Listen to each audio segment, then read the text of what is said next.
آپ اپنے سوالات سے آغاز کر لیں. میں تو روزانہ بول رہا ہوں, آپ کو پتہ ہے سب کچھ. اپنے دورے کے حوالے سے بتائیں کہ آپ کا دورہ رحیمر خان ہے, آپ کی اس دورے میں کیا مصروفیات اور یہاں سے آپ آگے کیا؟ میں تو دوستوں سے صرف ملاقات کرنے کے لیے آیا ہوں, کوئی سیاسی پروگرامس میرے یہاں نہیں ہے. میرا آپ سے یہ سوال ہے کہ اس وقت پاکستان میں نئے صوبوں کی بہت زیادہ شور ہو رہا ہے. بعض لوگ چاہ رہے ہیں کہ اس ملک کے 32-33 صوبے ہو جائیں. آپ کی جماعت کا کیا موقف ہے کہ مزید صوبوں کی تقسیم ہونی چاہیے, اور کیا انتظامی لحاظ سے یا قانونی لحاظ سے یہ ہمارے ملک کے لیے فائدہ مند ہوگا؟ آپ کی جماعت کا کیا موقف ہے؟ دیکھیے, انتظامی طور پر تو ڈویژن بھی بنتے ہیں, تحصیلیں بھی بنتی ہیں, اور اس حوالے سے تو یہ ایک معمول کا عمل ہے. لیکن جہاں تک ہے صوبوں کا تعلق کہ صوبے بننے چاہیے یا نہیں بننے چاہیے, اگرچہ جو باتیں میڈیا کی دنیا میں سامنے آ رہی ہیں وہ یہی ہیں کہ انتظامی بنیادوں پر, لیکن اس کے باوجود یہ ضرور دیکھنا پڑے گا کہ کیا یہ زمین ہموار ہے اس کے لیے یا نہیں. اگر زمین ہموار نہیں ہے اور آپ نے صوبوں کو تقسیم کرنے کا فیصلہ کیا تو مختلف علاقوں سے مختلف رد عمل آ سکتے ہیں اور ملک کی وحدت پر اثر انداز ہو سکتا ہے. تو زمینی حقائق کو سامنے رکھتے ہوئے تجاویز سامنے لانے چاہیے. تمام پارٹیوں کو, سیاستدانوں کو, صوبے کے عوام کو, سب کو اس پہ اعتماد لینا پڑے گا. صاحب میرا کوشچن ہے آپ سے, یہ حکومت نے جو ہے وہ مذاکرات کی پیش کی ہے پی ٹی آئی کو, اور اس میں انہوں نے آمادگی کا بھی اظہار کیا, تو آپ کیا سمجھتے ہیں کہ یہ اپنی آئینی مدت پوری کرے گی؟ اور دوسرا, اس کے بعد آپ کیا عمران خان کو باہر آتا دیکھ رہے ہیں یا آپ کیا کس طرح دیکھتے ہیں؟ مذاکرات کی پیشکش کرنا اور دوسری طرف سے مذاکرات کی پیشکش کو قبول کرنا, یہ سیاست میں ایک مثبت قدم کہلاتا ہے, اور اگر اس طرف بات جاتی ہے تو ہم تو خوش آمدید کہیں گے اس کو. مولانا صاحب, جس طرح یہ آج گزشتہ روز نجکاری ہوئی ہے پی آئی اے کی, کیا آپ سمجھتے ہیں کہ قومی اثاثے کو بیچنا چاہیے؟ حضرت, میں کاروباری معاملات کو زیادہ جانتا نہیں ہوں. اس بارے میں کوئی سوال آپ کریں تو اس سے کریں جو پیسے کے کاروبار اور اس حساب کتاب کو جانتا ہو. میں اس حوالے سے کوئی زیادہ ایکسپرٹ مدارس ایکٹ کا معاملہ ہے, اور دوسرے بھی آپ کے مسائل ہیں, حکومت نے آپ کے مسائل کو حل کرنے کے لیے کہاں تک پیش رفت؟ کیا مدارس ایکٹ ہے اور دوسرے بھی آپ کی جماعت سے جو مطالبات پیش کیے جاتے ہیں تو حکومت کے ساتھ تک مخلص ہے؟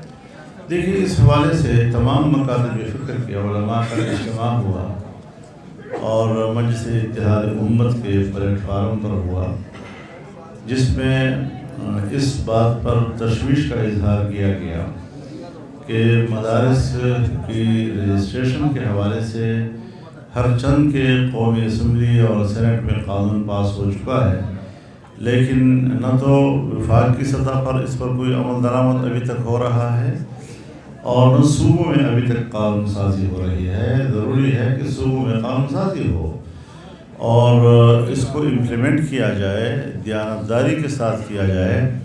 یہ نہیں کہ اگر ہم نے فراخ دلی کا مظاہرہ کرتے ہوئے یہ جو وزارت تعلیم کے تحت ایک ڈائریکٹریٹ ہے مدارس کا, اس کے آپشن کو قبول کر لیا ہے, تو اب آپ مدارس کے ہاتھ مروڑ کر ان کو کہیں کہ نہیں, آپ نے سوسائٹی ایکٹ کے تحت رجسٹر نہیں ہونا, وزارت تعلیم کے ڈائریکٹریٹ کے تحت ہونا ہے.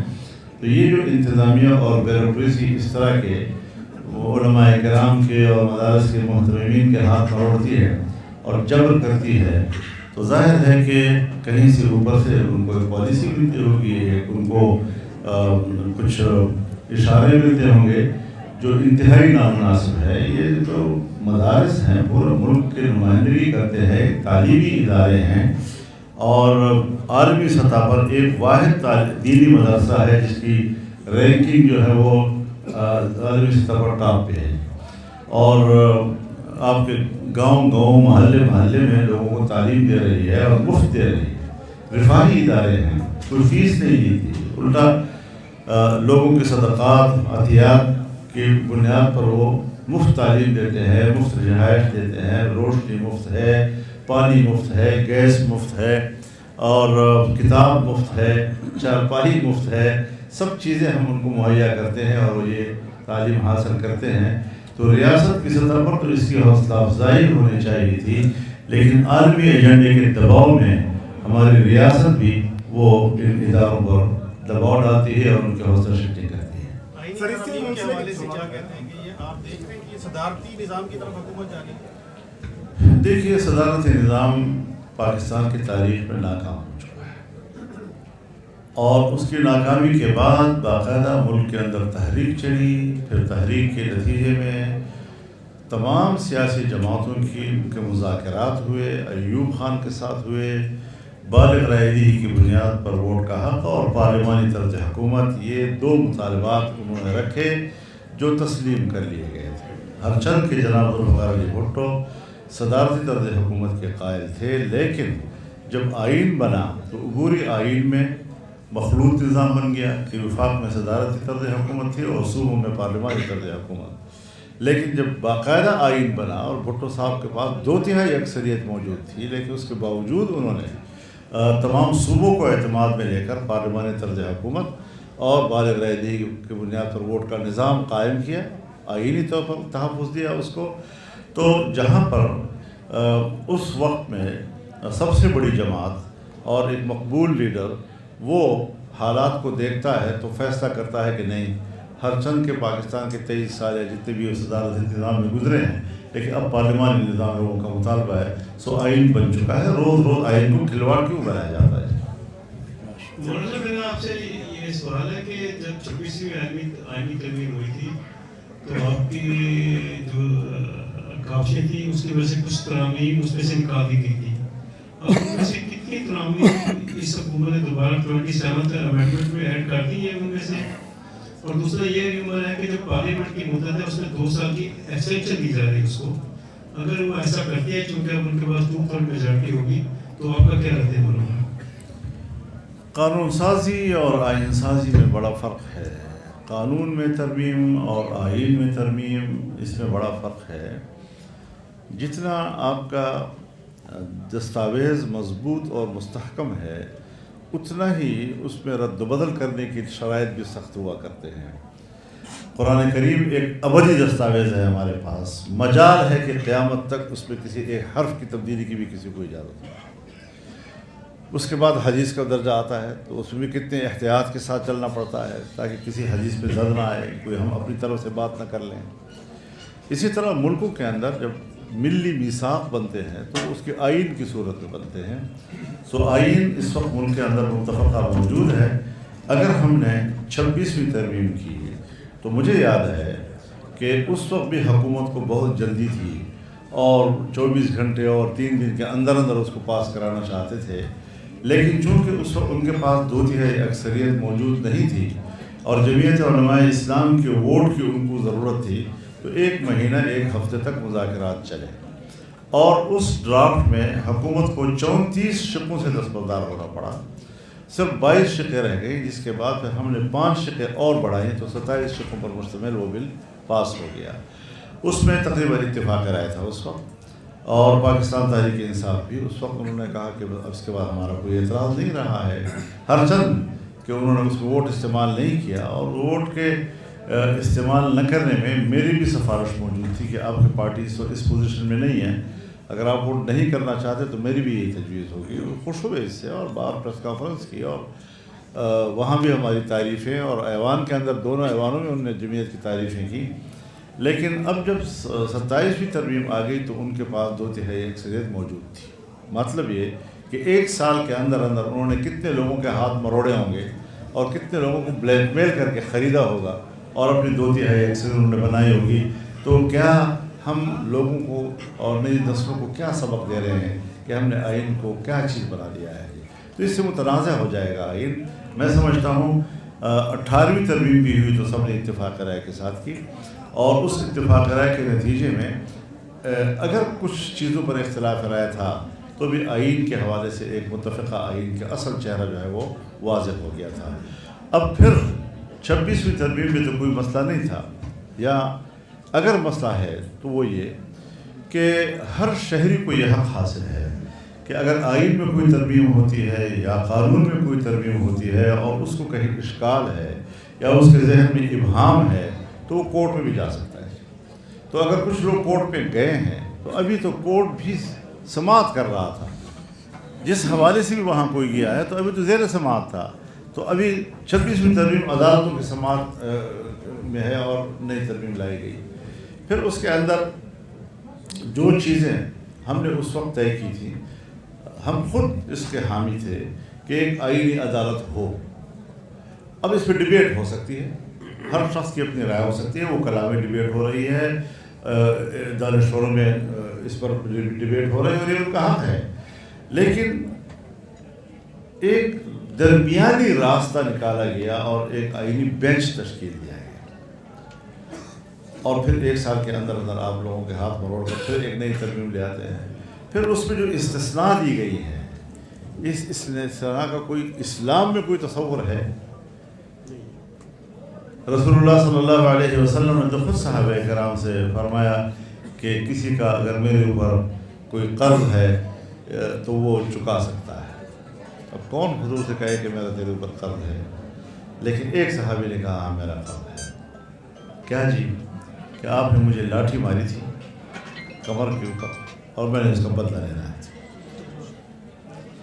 تو آپ نے کہا ہاں آپ کا حق ہے، مجھے بھی یاد ہے میں نے آپ کو لاٹھی ماری تھی. تو کہا مارو. تو صحابی نے کہا کہ نہیں، آپ نے ننگی پیٹھ پہ مجھے مارا تھا. تو حضور نے بھی اپنی پیٹھ ننگی کی اور وہ لپک کر گیا، لپٹا اس کے ساتھ، چومتا رہا. تو اس نے کہا جی میں نے ساری چیزیں اس کے لیے کی کہ میں آپ کے جسم مبارک کو چومنا چاہتا تھا. لیکن حضور نے تو اپنے آپ کو مستثنی نہیں رکھا. حضرت عمر فاروق عدالت میں پیش ہوئے ہیں، باقاعدہ پوچھتی بھی تھی کہ اگر مجھ سے کوئی غلطی ہو جائے تو پھر آپ کا رد عمل کیا ہوگا. تو آج یہ چیزیں آ گئی کہ ہم خدمات کے بدلے میں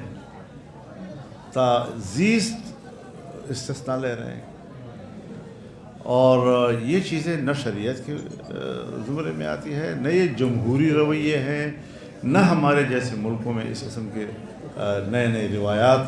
ان کو خود کہہ دینا چاہیے کہ ہم یہ مراعات نہیں لیں گے، اور اسمبلی نے اگر ہمیں دی بھی ہیں تو بھی ہمیں قبول نہیں ہے. تب جا کر ان کا قد بڑھے گا اور اس کی شخصیات میں اور اضافہ ہوگا. لیکن کیوں لی گئی ہیں یہ چیزیں؟ یہ تو کمزوریوں کی نشاندہیاں کرتے ہیں. محترم، آپ کا یہ جو دورہ ہے یہ تنظیمی دورہ ہے یا کہ آپ دوبارہ تنظیم کو فعال کر رہے ہیں اور 2026 جو ہے اس کو الیکشن کا سال دیکھ رہے ہیں؟ میں آپ کے ساتھ ملاقات کرنے کے لیے آیا ہوں. سر آپ نے ہمیشہ جو ہے وہ اسمبلیوں میں، ایوانوں میں جمہوریت کے لیے آواز اٹھائی ہے، آواز بلند کی ہے. تو آپ کیا سمجھتے ہیں کہ ہر بار تقریباً 3 سال کی یا 2.5 سال کی یہ حکومت آتی ہے تو کچھ لوگ آ کے پریس کانفرنس کرتے ہیں اور کہتے ہیں ہمارا سیاست سے کوئی تعلق نہیں ہے. تو آپ کیا سمجھتے ہیں کہ اسٹیبلشمنٹ کو سیاست سے الگ ہونا چاہیے مکمل طور پر، یا آپ اس کو کیسے دیکھتے ہیں؟ دیکھیے، سیاست سے تو کوئی انسان بھی لا تعلق نہیں ہوتا. بادشاہتوں میں جو حکومتیں ہیں کیا وہ سیاست نہیں ہے؟ ڈکٹیٹر اگر کسی ملک پر حاکم ہے تو کیا وہاں سیاست نہیں ہے؟ کوئی شہری جہاں بھی بیٹھتا ہے وہ ملک کے معاملات پر ڈسکس کرتا ہے، بات کرتا ہے، دلچسپی رکھتا ہے کسی کی ایک پارٹی کے ساتھ، کسی کی دوسری پارٹی کے ساتھ. تو ملک کے بارے میں سوچنا، تو اس کے جو